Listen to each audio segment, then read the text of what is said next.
नमस्ते, good evening. संसारभरि छरिरहनु भएका नेपाली भाषीहरू, अहिले म नेपालको पूर्वी सप्तकोशी नदीको ब्यारेजमा अवस्थित रहेर तपाईँलाई यो सुन्दर दृश्य देखाइरहेको छु। यो सप्तकोशी नदी नेपालको 7वटा नदी, सुनकोशी, दुधकोशी, तामाकोशी, इन्द्रावती, अर्ती, तमोर, लिखु, यो 7वटा नदी बनेको यो सप्तकोशी हो। यो ठाउँमा छ ती नदीहरू मिलेर यहाँ आएर सप्तकोशी भनिन्छ। यहाँ ब्यारेज छ, धेरै वर्ष पुरानो ब्यारेज छ, जहाँ चाहिँ यहाँबाट नहर बनाएर इन्डियातिर राखिएको छ र धेरै इतिहासको 7 वर्ष पहिले बिहारमा निकै दुःख दिने भएको हुनाले कोशी नदीलाई बिहारको दुःख भनेर भनेको हो। त्यस कारण यो बढ्दो पानी कन्ट्रोललाई वर्षायाममा कन्ट्रोल गर्नलाई ब्यारेज बनाइएको हो, जसको कारण नेपालमा पनि कतिपय ठाउँमा सिँचाइ गर्न सुविधा पुगेको छ भने कतिपय अवस्थामा यसरी गाह्रो अवस्थामा निम्ताएको छ। वर्षायाममा बाढी आउँदा डुबानका समस्या पनि त्यस्तै देखिएका छन्। त्यस कारण चाहिँ नेपालका गण्डकी कोशी प्रणाली नदीहरू छ, यहाँ घुम्न आउँदा एकदम रमाइलो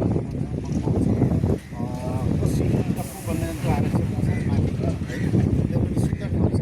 र वर्षायाममा पानीको सबै जो बढ्छ एकदम अहिले चाहिँ यहाँ पानी छ, तर यो ठाउँमा आउँदा यहाँ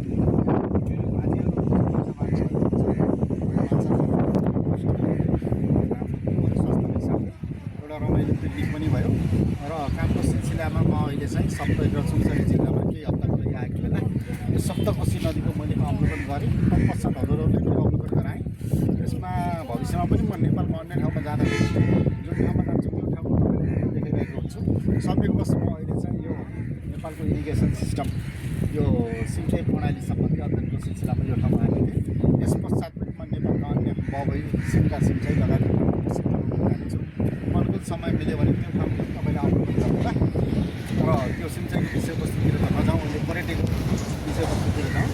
नेपालका यी ठुला नदीहरू जहाँ बाँध बनाइएका छन्, त्यो ठाउँमा मानिसहरू भ्रमण गर्न, घुम्न, शीतल खाना आउने ठाउँ, ठुला मान्छेहरू आउने ठाउँ यो सप्तकोशी हो।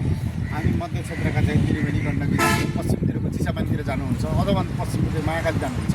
त्यस अन्तर्गतको पूर्वको चाहिँ यो कोशी प्रसिद्ध ठाउँ हो है।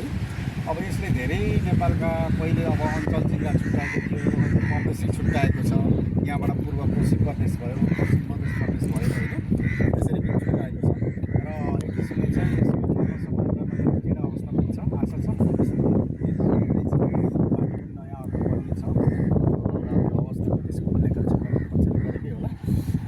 र यसै सिलसिलामा जसरी म यो ठाउँमा आएँ, तपाईँलाई यो ठाउँमा भूमि पुस्तक देखाएँ, तपाईँले यसबाट भरपूर मनोरञ्जन लिनुभएको होला। यसमा केही कमी कमजोरी भयो कृपयाको रूपमा कमेन्टको रूपमा दिन सक्नुहुनेछ भन्दै अहिले यो सानो डकुमेन्ट्रीबाट बिदा चाहन्छु। हस्त नमस्ते।